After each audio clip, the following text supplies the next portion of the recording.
हमारा टॉपिक चल रहा है भक्ति आंदोलन, जिसके अंतर्गत हमें वो भक्ति आंदोलन की पृष्ठभूमि, उसके कारण, भक्ति का स्वरूप, ये सारी टॉपिक्स हैं वो हम डिस्कस कर चुके हैं। अब हम करेंगे भक्ति आंदोलन के प्रवर्तक संत, जिसमें सर्वप्रथम आते हैं रामानंद। रामानुज निम्बकाचार्य हो और माधवाचार्य ने भक्ति मार्ग को प्रेरणा दी, परंतु फिर भी अभी तक यह मार्ग अधिक लोकप्रिय न बन पाया था। रामानंद ने भक्ति मार्ग को लोकप्रिय बनाने के लिए राम भक्ति को प्रसारित कर उसे जन धर्म बनाने का श्री गणेश रामानंद ने ही किया था। प्रमाणों के अभाव में उनका जीवन काल निश्चित करना बहुत कठिन हो जाता है, परंतु फिर भी ये माना जाता है, बहुत से विद्वान इसमें विश्वास करते हैं कि उनका जन्म 1299 ईस्वी में प्रयाग के एक अन्य खान्य खुंज ब्राह्मण परिवार में हुआ था। उन्होंने बनारस में शिक्षा प्राप्त की।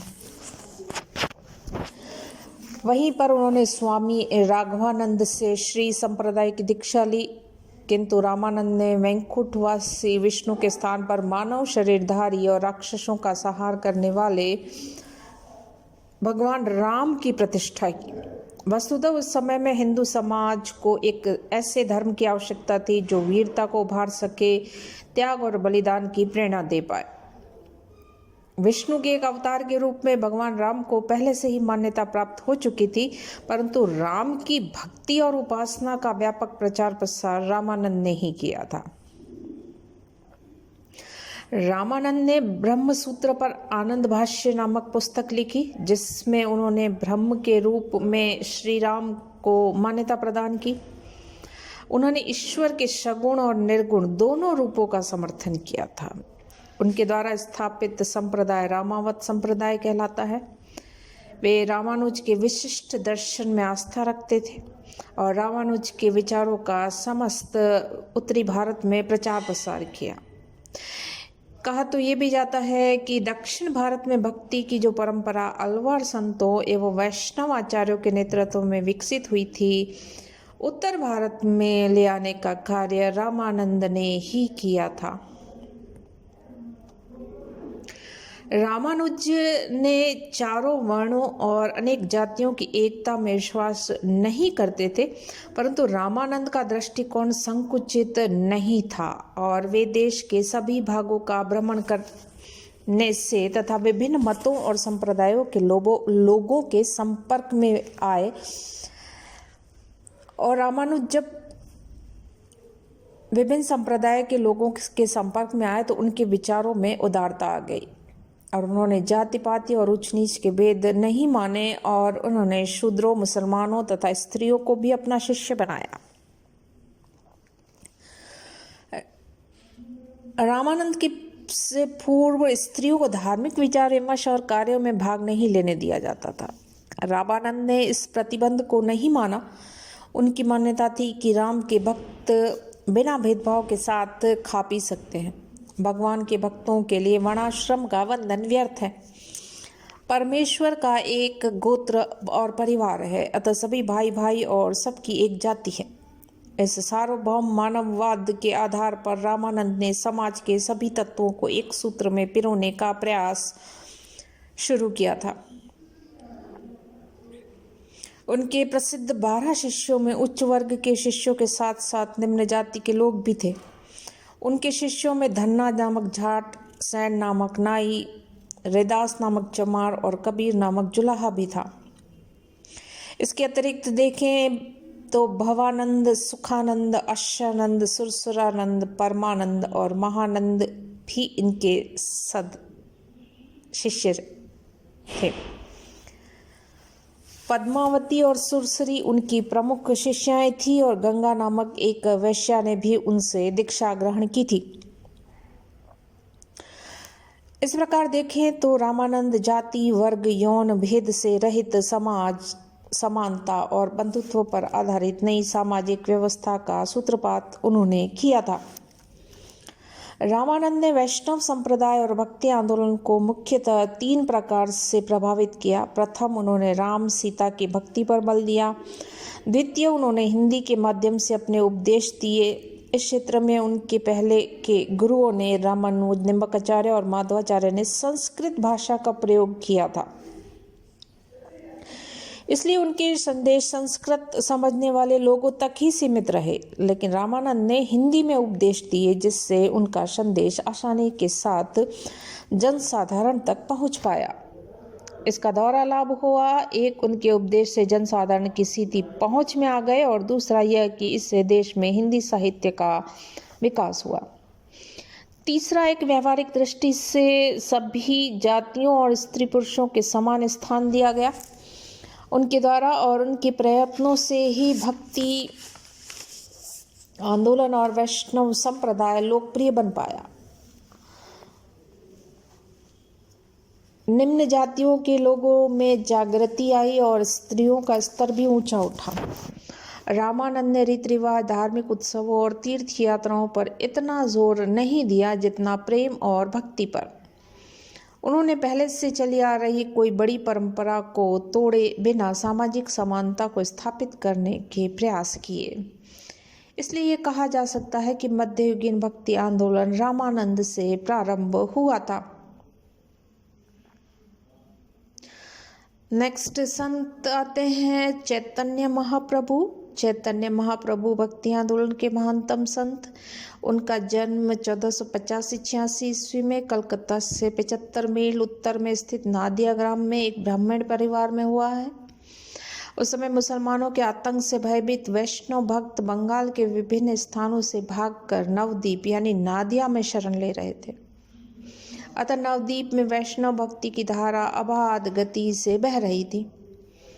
चैतन्य ने गांव की पाठशाला में ही संस्कृत व्याकरण और काव्य का अध्ययन किया था और फिर वे घर पर ही भागवत और अन्य पुराणों का अध्ययन किया करते थे।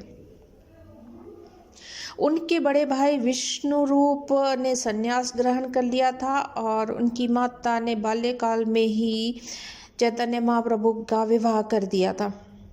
11 वर्ष की आयु में चैतन्य के पिताजी का देहांत हो गया और पिता के पिंडदान और श्राद्ध के लिए 1505 ईस्वी में चैतन्य को गया जाना पड़ा।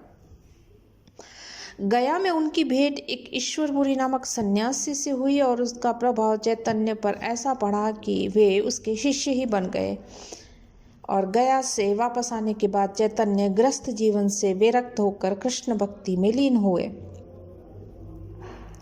उनका विचार देशाटन करके कृष्ण भक्ति का प्रचार करना था। अतः 24 वर्ष की आयु में केशव भारती से दीक्षा लेकर सन्यासी हो गए और सन्यास लेने के बाद 8 वर्ष तक चैतन्य ने देश का भ्रमण किया।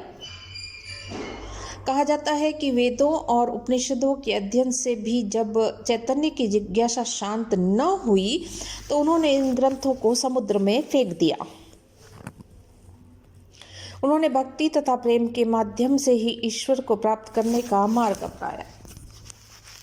उनका कहना था कि ईश्वर कई रूप धारण करता है,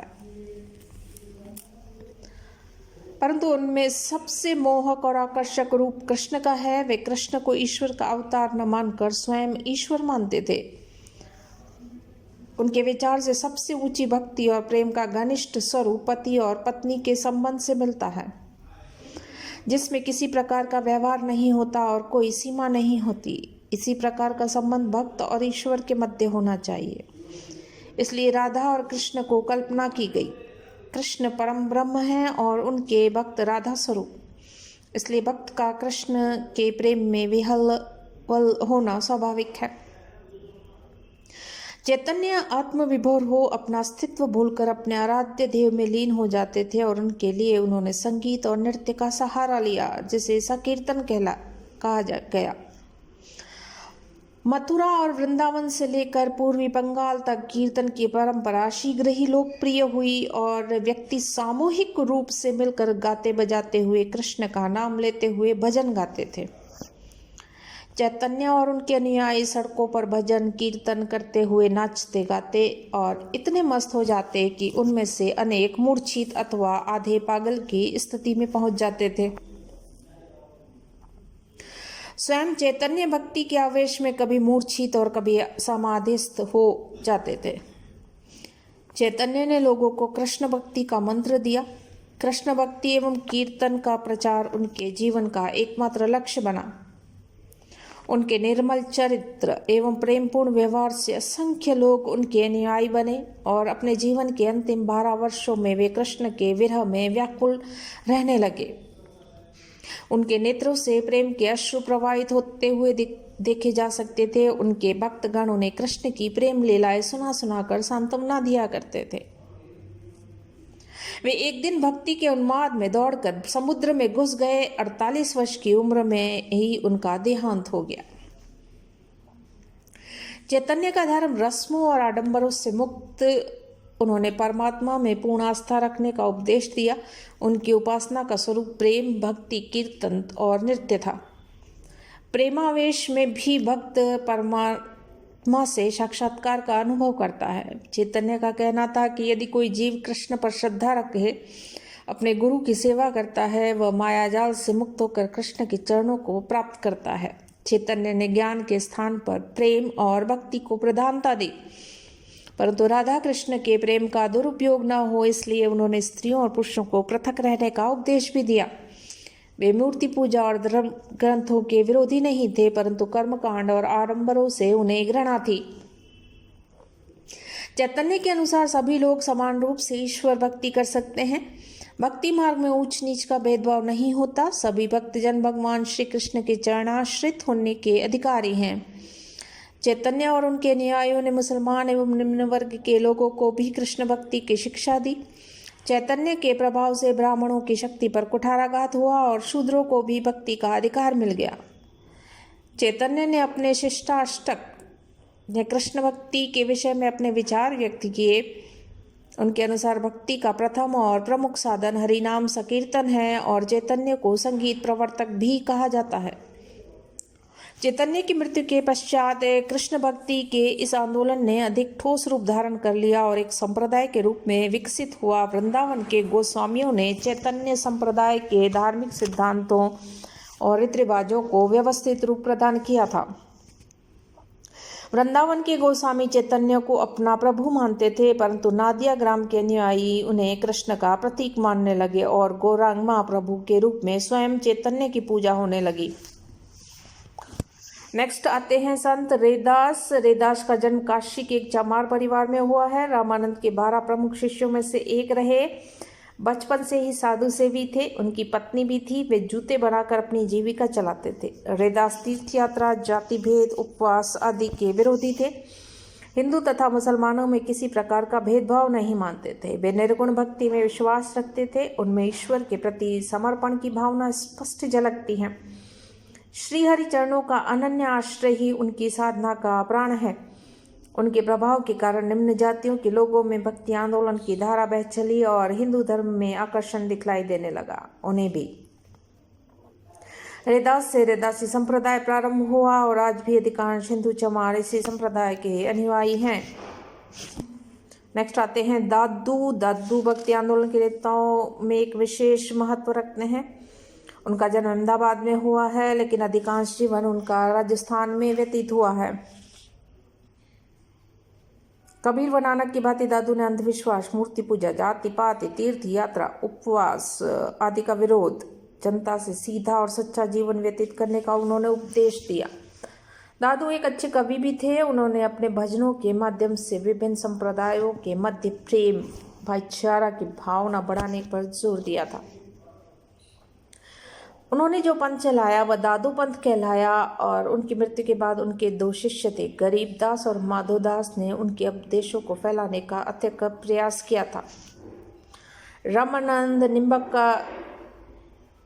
निम्बार्क, मध्वाचार्य, वल्लभाचार्य आदि धर्म सुधारक संत अपने समय के प्रसिद्ध विद्वान व्यक्ति थे। उन्होंने धर्मशास्त्रों का गहन अध्ययन किया था और उनके सिद्धांतों में विशेष हेरफेर की आवश्यकता न समझकर समाज की आवश्यकताओं के अनुकूल ही उनका अर्थ निकालने की चेष्टा भी की थी। उपनिषदों और शास्त्रों के सिद्धांतों में आमूल परिवर्तन करने का न तो उनमें साहस था और न वे उनकी आवश्यकता ही समझते थे। यह काम कबीर और नानक ने किया था।